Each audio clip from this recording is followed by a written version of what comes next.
હર હર મહાદેવ મિત્રો, આ છે કેદારનાથ મહાદેવ મંદિર. કેદારનાથના પર્વત ઉપર આવેલું છે.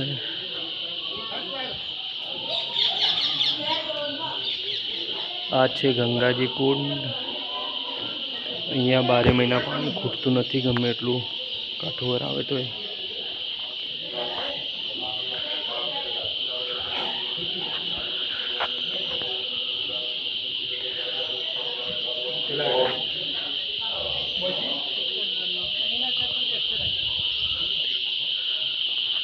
રામેશ્વર મહાદેવ મંદિર,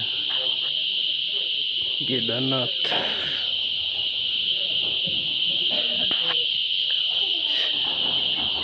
આ છે જમનાજી કુંડ. બંને કુંડોની અંદર 12 મહિના પાણી ખૂટતું નથી. હર હર મહાદેવ મિત્રો.